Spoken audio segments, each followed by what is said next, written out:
मेरा मेरा इको आ रहा है, जरा ठीक करती हूँ। जी हो गए।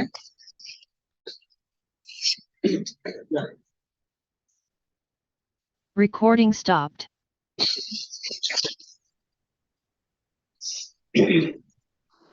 Recording in progress. नो मित्रः शं वरुणः शन्नो भवत्वर्यमा शन्न इन्द्रो बृहस्पतिः शन्नो विष्णुरुक्रमः। नमो ब्रह्मणे नमस्ते वायो त्वमेव प्रत्यक्षं ब्रह्मासि त्वामेव प्रत्यक्षं ब्रह्म वदिष्यामि ऋतं वदिष्यामि सत्यं वदिष्यामि तन्मामवतु तद्भक्तारमवतु अवतु माम् अवतु भक्तारम्। ओम शांति शांति शांति। जिसे हम अर्थशास्त्र मानते हैं, जिसे हम अर्थार्जन मानते हैं, या जिसे हम अर्थव्यवस्था कहते हैं, उसका दायरा बहुत छोटा है। आज की हमारी जो धारणा है वो बहुत छोटा दायरा है। पहले दिन से हम जो बातें कर रहे हैं, काम करो, श्रम करो, बचत करो, दान करो, मितव्ययिता, ये सारी बातें कदाचित हमारे अर्थ व्यवहार के क्षेत्र में ही नहीं आती। अब ये इतनी व्यावहारिक बातें हैं कि ये इसके दायरे में क्यों नहीं आती, ये ही हमारी समझ में नहीं आएगा, परंतु नहीं आती। बचत करो का कंसेप्ट नहीं है, लोन नहीं लेने का कंसेप्ट नहीं है, मितव्ययिता कंसेप्ट नहीं है, काम करने का कंसेप्ट नहीं है। हमारी नई पीढ़ी को काम करने का कल्पना में भी नहीं आता, न उनके माता पिता की कल्पना में आता है, तो उनकी कल्पना में तो आने का कोई प्रश्न ही नहीं है। हमने स्वाभाविक मान लिया है कि जो बच्चे पढ़ रहे हैं उनको काम नहीं बताना चाहिए, उनसे काम नहीं करवाना चाहिए। फिर एक ही एक तो है, उसको उससे क्या काम करवाना, मतलब कि काम करना ये अच्छी बात है ये भी नहीं, और व्यावहारिक बात है ये भी नहीं। ऐसी आज की हमारी मनस्थिति, ऐसी मानसिकता समाज की, ऐसा वातावरण, इसके कारण से बातें बहुत कठिन।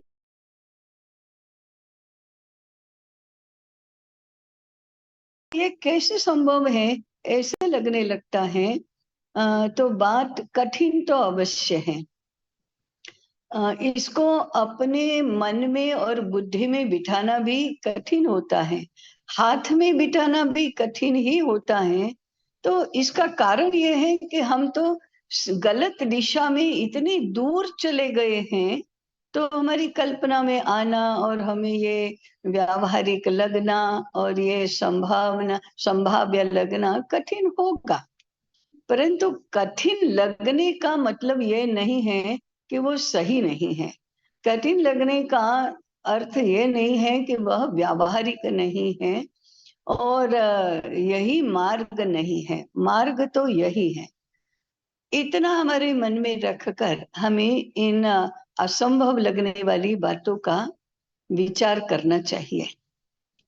ऐसे ही एक बात है कि ये आत्मनिर्भरता का सिद्धांत किस हद तक जाता है, या काम करने का सिद्धांत किस हद तक जाता है। पहली बात तो ये है कि अपनी आवश्यकताओं की पूर्ति हम स्वयं कर ले।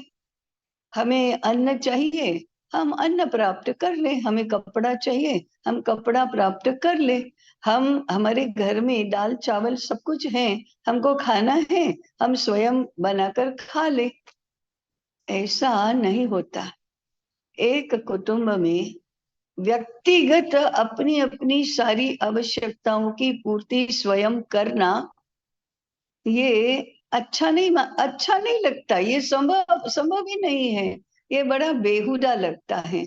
जिसको भी भूख लगे वो जाए और अपना नाश्ता बना ले और खा ले। ऐसा नहीं होता। जो नाश्ता बनाता है या भोजन बनाता है वो घर के सभी लोगों के लिए बनाता है। जो कपड़े धोता है वो सबके कपड़े धोता है। वो झाड़ू पोछा लगाता है वो सबके पूरे घर का झाड़ू पोछा लगाता है। तो वहां एक कुटुंब, ये इकाई होती है। और इसमें जितने भी काम करना आवश्यक है, जितनी भी आवश्यकताएं हैं, उनको सब मिलकर पूरी कर लेते हैं।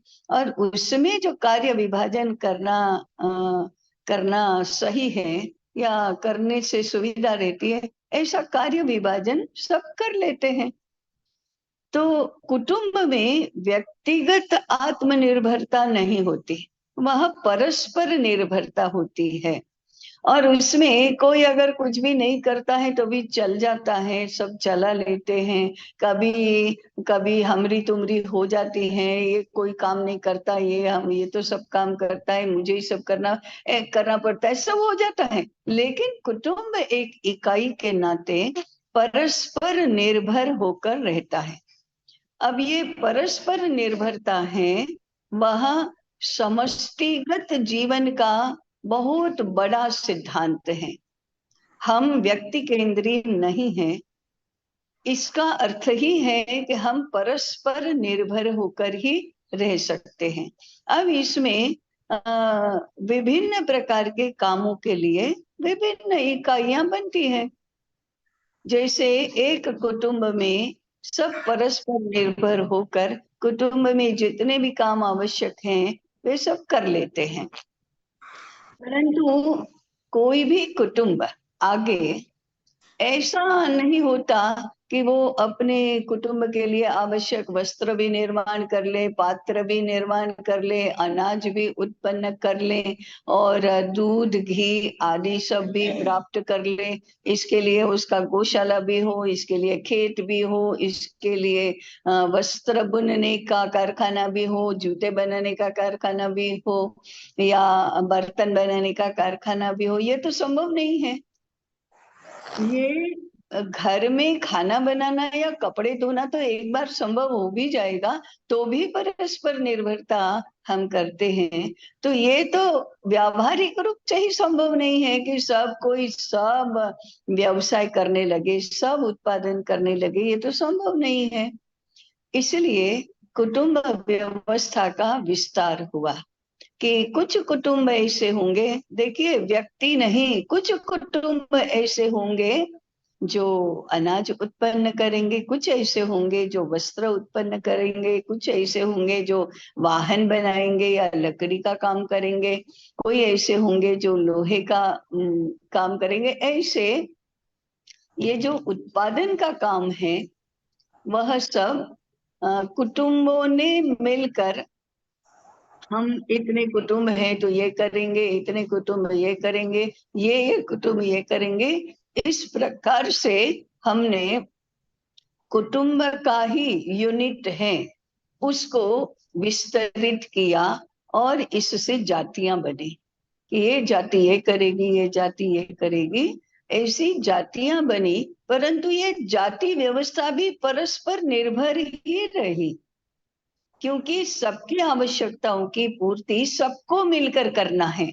ऐसे ये विस्तरित कुटुंब बना और इसके लिए जो कुटुंब बना उस इकाई को हमने ग्राम कहा कि ये उत्पादन के, और फिर जो जो भी बनाया जाता है, तैयार निर्माण किया जाता है, उसको उत्पादन कहा। और उत्पादन जहां होता है उसको कारखाना कहा और उस पूरे तंत्र को उद्योग कहा और वो करने वाले को उद्योजक कहा।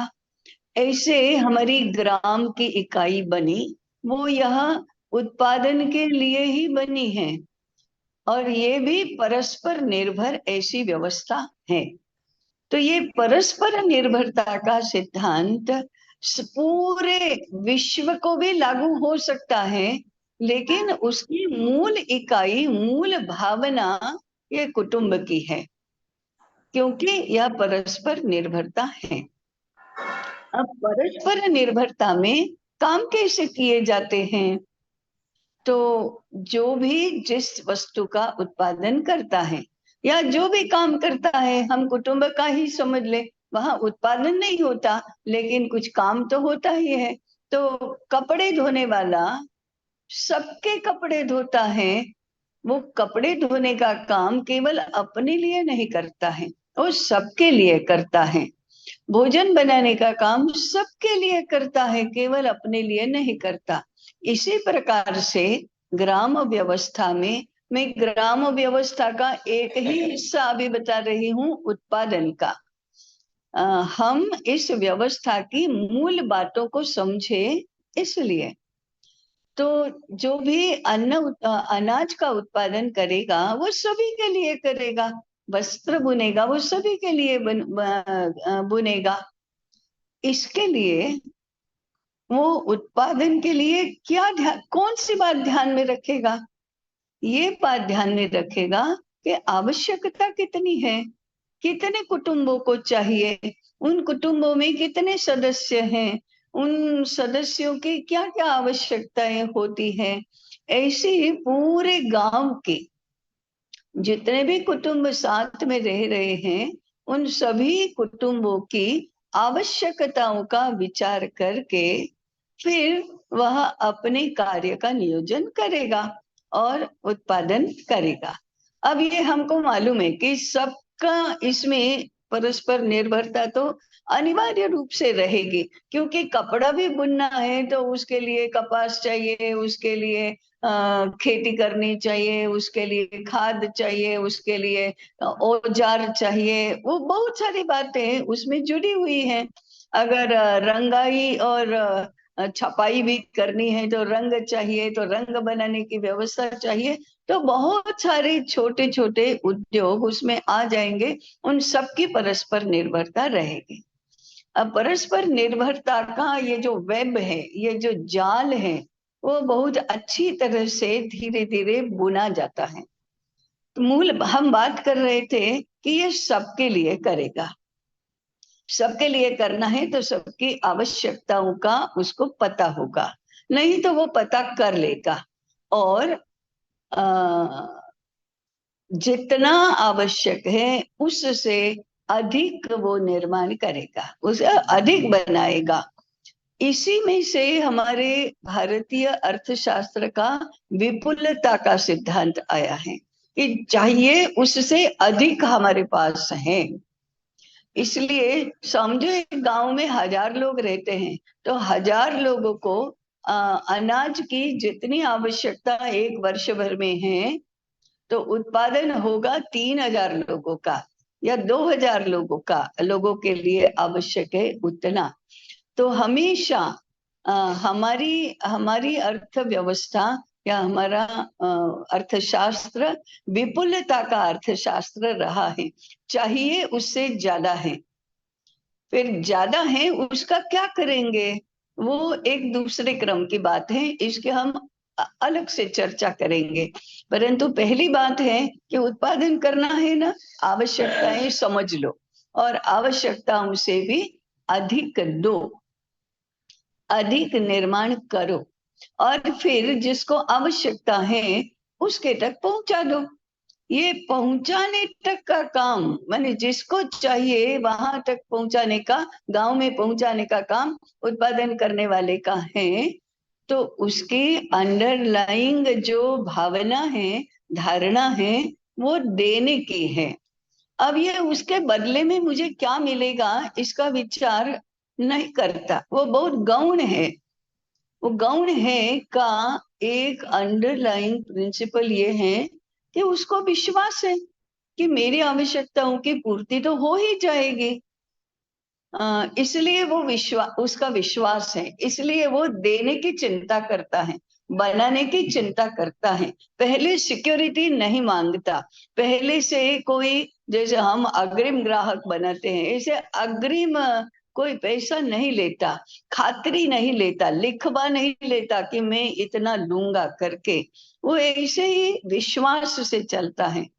आज भी उत्पादन करने वाले मार्केट का पता कर लेते हैं कि कौन सी बातें चलेंगी, कितनी बातें चलेंगी, यहाँ क्या है क्या है। अब तो गणित में भी ऐसे सवाल आने लगे हैं कि हमको टू व्हीलर का यहाँ शोरूम डालना है तो चलेगा कि नहीं चलेगा।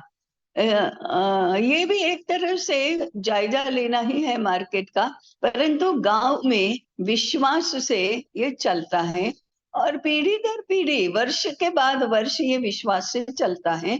इस विश्वास से कि मेरा दायित्व है, मैं यदि अन्न उगाता हूँ, अनाज उगाता हूँ, तो इस गांव में जितने भी लोग रहते हैं उन सब के लिए ये पूरे होने चाहिए। तो आवश्यकताओं की पूर्ति करना, सबकी आवश्यकताओं की पूर्ति करना, आवश्यकता है उससे अधिक उत्पादन करना और पहले से उसके लिए पैसे नहीं मांगना, आवश्यकता के अनुसार वितरण कर देना, दे देना। ये पहली बात है। ये हमारा जो धर्म का तत्व है उसको लेकर है, संस्कृति का तत्व है उसको लेकर है। सबको सज्जन मानना, सज्जन सज्जन ही है सब, ये गृहित मानना इसके ऊपर आधारित है। और हम कहेंगे कि आज आज तो ऐसा कर ही नहीं सकते, किसका विश्वास करें हम। परंतु ये ऐसे समाज की बात है जहाँ परस्पर विश्वास करना ये सहज माना जाता है। तो कठिन हमारे लिए क्यों है? हमको तो ठेठ विश्वास निर्माण करने तक पहुंचना पड़ेगा, तब ये बातें सहज होंगी। अब विश्वास निर्माण करना ये सबसे कठिन बात आज हो गई है। इसलिए हम लोग कहते हैं कि अरे ये तो संभव नहीं है, ये तो बहुत कठिन है, आज के जमाने में ऐसा कभी होता है क्या? हाँ, आज के जमाने में होता नहीं है, परंतु नहीं हो सकता ये बात नहीं है। इसलिए क्योंकि हम ऐसा करते आए हैं और हमने इसके अच्छे फल देखे भी हैं, सुने भी हैं, इसलिए ये हो सकता है। तो ये एक बात हुई। इसलिए ये देने का अर्थशास्त्र है, लेने का नहीं। कोई भी अपना व्यवसाय अर्थार्जन के लिए नहीं करता, सबकी आवश्यकताओं की पूर्ति करने के लिए करता है। और जैसे जैसे आंतरिक विकास होता जाता है, ये काम सेवा के रूप में करने की मानसिकता बनती है। और इसी का कल्मिनेशन जो है, स्वकर्मणा तमभ्यर्च सिद्धिम विन्दति मानवः। अपना काम ये समाज देवता की पूजा है, इतनी भावना तक ले जाना, पहुंचाना।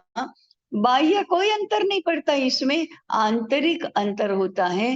वो आंतरिक विकास है जो सिद्धि तक, माने मुक्ति तक ले जाता है। ऐसे हमारे व्यवसायों की रचना हुई है, ऐसे हमारे उद्योगों की रचना हुई है। अब इसके आधार पर जिस अर्थशास्त्र का विकास हुआ है वो तो आध्यात्मिक अर्थशास्त्र है, वो तो धर्म के अनुकूल अर्थशास्त्र है, वो सांस्कृतिक अर्थशास्त्र है। तो इट इज गिवन। और ऐसा करने से कभी भी किसी को दरिद्र नहीं रहना पड़ा, अभाव में नहीं रहना पड़ा, भूखा नहीं रहना पड़ा। ये तो हमारा अनुभव है। तो इस पद्धति से हमारी सोच में परिवर्तन हमको करना चाहिए। तो ये देने का अर्थशास्त्र है, देने की व्यवस्था है। देने के लिए हम उत्पादन करते हैं, परंतु जब सब लोग देने के लिए करते हैं तो सबको मिल भी जाता है। किसको देंगे? जो गांव में है उन्हीं को तो देंगे। तो फिर देने की चिंता करो तो लेने की चिंता करनी ही नहीं पड़ती। आप 10 लोगों के लिए, 100 लोगों के लिए बना रहे हैं तो 100 लोग आपको देने वाले होते हैं। तो ये फिर परस्पर विश्वास और अपनी सुरक्षा इसमें निहित है कि हम जिस समाज में सबको अपनी अपनी चिंता करनी पड़ती है, अपनी अपनी सुरक्षा की व्यवस्था करनी पड़ती है, उसमें उस समाज में अविश्वास फैलता जाता है। सावधानी, एक दूसरे से सावधानी रखने की बात फैलती जाती है, और हमेशा सतर्क रहना, हमेशा सावध रहना, हमेशा सुरक्षा की चिंता करना, ये तो मानसिक रूप से अस्वस्थ होने की दिशा में जाना है। तो जो समाज परस्पर निर्भरता के कारण से, देने के विचार के कारण से सुरक्षा और विश्वास की के वातावरण में रहता है, वह जीवन की बड़ी बातों के लिए चिंतन करने के लिए समय उसको मिलता है, और उसकी मानसिक अनुकूलता भी इसके लिए बनती है। कोई आश्चर्य नहीं कि भारत में चिंतन विकसित हुआ, जीवन के बारे में चिंतन विकसित हुआ, जगत के बारे में चिंतन विकसित हुआ, और मुक्ति और परमात्मा के साक्षात्कार तक की स्थिति संभव बनी। उसके लिए प्रारंभ बिंदु तो यही है कि आप निश्चिंत रहो, आप आराम से रहो, सुरक्षित रहो। कोई एक दूसरे से सावध रहने की, सतर्क रहने की आवश्यकता नहीं। इसके आर्थिक इम्प्लीकेशन है, और अर्थव्यवस्था में आपके आध्यात्मिक इम्प्लीकेशंस भी हैं, दोनों साथ में जुड़े हुए हैं। तो ये देने का चिंतन हुआ। लेकिन फिर देने के ये करेंगे तो लोग तो मुफ्त में लेने लगेंगे, कोई नहीं करेगा तो क्या होगा फिर? ऐसे भी कोई लोग होंगे ना, अरे वो खेती कर ही रहे हैं ना, वो वस्त्र बना ही रहे हैं ना, वो घर बनाकर देते हैं ना, हमको कुछ करने की आवश्यकता नहीं, हमको तो मिल ही जाएगा, क्योंकि कोई हमसे लेने की बात तो नहीं कर रहा है।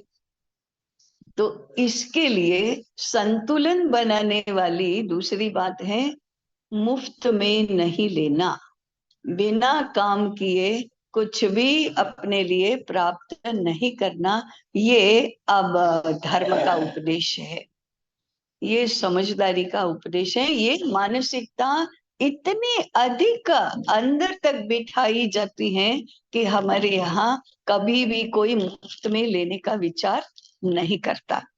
मुफ्त में लेने का विचार तभी आता है जब सारी व्यवस्थाएं सरकारी बन जाती हैं। परस्पर निर्भरता नहीं रहने के कारण से, परस्पर संबंध नहीं रहने के कारण से, सब कुछ कुटुंब से बाहर सरकार पर आ जाता है। ऐसी व्यवस्था आज हम दुनिया में देख ही रहे हैं, धीरे धीरे भारत में भी दिखाई तो देती है कि जो जिम्मेदारी कुटुंब की थी, और कुटुंब का ही बड़ा विस्तारित रूप जो ग्राम है उसकी थी, परस्पर निर्भरता की जो व्यवस्था थी, वो सब खंडित होते होते जब व्यक्ति केंद्रीय होने लगी समाज व्यवस्था, और जहां व्यक्ति केंद्रीय समाज व्यवस्था है ही, वहां दीन, दुर्बल, अनाथ, अपाहिज, ऐसे सारे लोगों के लिए आश्रय स्थान कुटुंब नहीं रहा, क्योंकि व्यक्ति की अपनी जिम्मेदारी है, और जो व्यक्ति अपनी जिम्मेदारी नहीं उठा सकता, उसकी जिम्मेदारी कल्याणकारी सरकार करेगी। तो किसी की भी जवाबदारी परिवार के ऊपर नहीं रही, और विस्तरित परिवार के नाते कुटुंब की नहीं रही, उसकी जिम्मेदारी सरकार उठाती है। अब ये सरकार की जिम्मेदारी का सिद्धांत कितना फैला, तो कई देशों में बच्चों का जन्म होता है तो 18 वर्ष तक उनके पालन पोषण की, शिक्षा की जिम्मेदारी सरकार उठाती है, सरकार से अलाउंस मिलता है। सेवानिवृत्त होने वालों की जिम्मेदारी भी सरकार ही उठाती है। अनाथ लोगों की जवाबदारी सरकार ही उठाती है। अपाहिज लोगों की जवाबदारी सरकार उठाती है। पागलों की जवाबदारी सरकार उठाती है। ऐसे सब कुछ कुटुंब से सरकार पर शिफ्ट होता जाता है। अब ये सरकार कहाँ से लाती है? तो सारे कुटुंब, सारे व्यक्ति इसमें कंट्रीब्यूट करेंगे कर देने के नाते। तो ये एक व्यवस्था ही विस्थापित हो गई, व्यवस्था सारी शिफ्ट हो गई, कुटुंब से सरकार पर जवाबदारी शिफ्ट हो गई और उसमें सबने कानून के माध्यम से कंट्रीब्यूट करना। कानून भी एक व्यवस्था है, बात ठीक है, लेकिन वो इतनी इम्पर्सनल है कि उसमें केवल यांत्रिक व्यवस्था ही रहती है, भावना नहीं रहती। हाँ, कदाचित चैरिटी होगी परंतु भावना नहीं रहती। तो ये समाज की व्यवस्था, समाज का दायित्व, कुटुंब का दायित्व, ग्राम का दायित्व, ये सारा इम्पर्सनल सरकार पर शिफ्ट हो जाना, ये व्यक्ति केंद्रीय व्यवस्था का दुष्परिणाम है। व्यक्ति केंद्रीय व्यवस्था में ऐसा होता है और फिर ऐसे समाज में भावना या भावात्मक संबंध या आत्मिक संबंध का तो विषय ही नहीं आता, फिर ऐसी स्थिति हो जाती है। इसलिए ये जो मुफ्त में नहीं लेना और किसी को भूखा नहीं रखना, तो ये जवाबदारी यहां तक आई कि जब तक अपने आसपास कोई अन्न के अभाव में या अनाज के अभाव में दुखी रहता है, तो वो किसान को, कृषक को अपना अपराध लगता है। लोगों के पैरों की रक्षा नहीं हो रही है, इतने पादत्राण नहीं है, तो वो मोची को अपना अपराध लगता है, क्योंकि वो उसकी जिम्मेदारी लगती है, जवाबदारी लगती है। तो कहने का तात्पर्य है कि भारत की छोटी से छोटी व्यवस्था में ये जो एकात्मता है वही आधार है। इसके आधार पर सारी रचनाएं करो, इसके आधार पर अपना व्यवहार बनाओ, इसके आधार पर अपनी मानसिकता भी बनाओ। इसको कहते हैं अध्यात्म भौतिक व्यवस्थाओं में ओतप्रोत रहता है, उसका आधार बनता है। We live spirituality. हम तो रोज रोज जो 24 घंटे का जीवन है वो इस प्रकार से अध्यात्म तत्व से ओतप्रोत रहता है। हम कोई भी काम हम करते हो तो उसमें ये तत्व झलकता है। इन बातों को समझने की आवश्यकता है कि हमारे मूल बातें क्या है। तो ये देने का अर्थशास्त्र है, ये इकोनॉमी ऑफ एबंडेंस है, विपुलता की अर्थव्यवस्था है, ये परस्पर निर्भरता की व्यवस्था है, ये मानवीय व्यवस्थाएं हैं, ये धार्मिक व्यवस्थाएं हैं, ये आध्यात्मिक व्यवस्थाएं हैं। इस प्रकार से हमारे यहाँ उद्योग चलते हैं, इस प्रकार से हमारे यहाँ व्यवसाय चलते हैं। अब ये क्या हुआ, तो फिर सारे जो उत्पादन का पूरा क्षेत्र है वो कुटुंबगत हो जाता है, किसी भी व्यक्ति का नहीं रहता। तो कोई भी हो, कृषक हो तो पूरा परिवार, पूरा कुटुंब कृषि कार्य करता है। दर्जी हो तो पूरा परिवार दर्जी काम करता है। सुनार है तो पूरा परिवार सुनार काम करता है। और वैद्य हो तो पूरा परिवार वैद्य करता है। ऐसे ये कोई भी उत्पादन, कोई भी इस प्रकार का समाज के पोषण का काम, समाज के रक्षण का काम एक व्यक्ति पर आधारित नहीं होता, ये पूरे परिवार का होता है, कुटुंब का होता है। इसका और परिणाम क्या होता है फिर, कुटुंब का होने के कारण से कुटुंब के लोग मिलकर जब करते हैं तब एक व्यक्ति पर बाकी सारे व्यक्ति आश्रित हैं अपने पोषण के लिए, ऐसा तो कभी होता ही नहीं, क्योंकि सब मिलकर करते हैं। सब अपनी अपनी हैसियत के अनुसार, अपनी अपनी क्षमता के अनुसार करते हैं, एक दूसरे की सुविधा देखते हुए करते हैं। तो कभी कोई कम करता है, कोई अधिक करता है, कोई अभी करता है, कोई तभी करता है। ऐसे परस्पर निर्भरता में, परस्पर अनुकूलता में एक कुटुंब का एक व्यवसाय चलता है। इसलिए हमारा उत्पादन का क्षेत्र है वह कुटुंबगत है। तो कोई भी व्यक्ति दूसरे व्यक्ति का आश्रित नहीं होता। कोई भी व्यक्ति दूसरे व्यक्ति पर इस प्रकार से उपकार नहीं करता। किसी को भी किसी के पास मांगने के लिए ऐसे हाथ नहीं फैलाना पड़ता। सबका सबके ऊपर समान अधिकार होता है। जैसे समान कर्तव्य होता है ऐसे समान अधिकार होता है। तो परस्पर निर्भरता से एक दूसरे को आश्रित नहीं रहना पड़ना, ये भी बहुत बड़ा मूल्य है। सब मिलकर साथ करते हैं तो सब स्वतंत्र भी हैं और सब एक तंत्र भी है। यहाँ परतंत्र ऐसी कोई बात ही नहीं होती, एक तंत्र की बात होती है। और ये काम करने के माध्यम से सब एक दूसरे के साथ जुड़ते जाते हैं। तो जिसको आत्मीयता आधारित परस्पर का विचार करके जो व्यवस्था बनाई गई है उसके अनुसार समाज संगठन बनता है। ये समाज संगठित होता है और इस संगठन का आधार आत्मीयता होता है और परस्पर का विचार करना, परस्पर की आवश्यकताओं की पूर्ति करना, ये होता है। तो हमारी अर्थव्यवस्था में समाज को आत्मीयता के आधार पर संगठित करने की कितनी बड़ी संभावना है, कितनी कितनी बड़ी क्षमता है। इस प्रकार से ये इंटेग्रल समाज स्वतंत्र ही रहता है और स्वयं पूर्ण भी रहता है।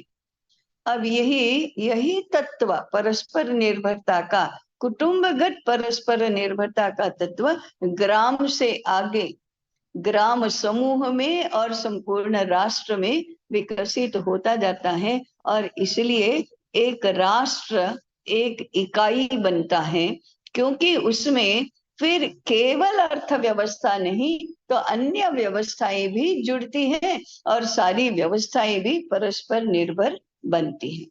तो परस्पर निर्भरता का ये सिद्धांत किस प्रकार से पदार्थों के उत्पादन में सीमित न रहकर विभिन्न व्यवस्थाओं के परस्परानुकूलन में परिणत होता है, इसकी बात हम आगे कभी करेंगे। परंतु मूल बातें सिखाई क्या गई? सबके लिए काम करो, काम करो, केवल अपने लिए नहीं, सबके लिए काम करो। और ये सब कौन है? सब अपने हैं, इसलिए काम करो और आवश्यकताओं की पूर्ति करो। कोई भी अभाव में नहीं रहना चाहिए, कोई भी दरिद्र नहीं रहना चाहिए, इसलिए काम करो। ऐसे हमारी अर्थशास्त्र की नींव है, अर्थव्यवस्था की नींव है। आज यही रुकेंगे। ओम शन्नो मित्रः शं वरुणः शन्नो भवत्वर्यमा शन्न इन्द्रो बृहस्पतिः शन्नो विष्णुरुक्रमः। नमो ब्रह्मणे नमस्ते वायो त्वमेव प्रत्यक्षं ब्रह्मासि त्वामेव प्रत्यक्षं ब्रह्म वदिष्यामि ऋतं वदिष्यामि सत्यं वदिष्यामि तन्मामवतु तद्भक्तारमवतु अवतु माम् अवतु भक्तारम्। ओम शांति शांति शांति। सबको नमस्कार। प्रणाम ताई। ताई सबको नमस्ते। प्रणाम। प्रणाम ताई।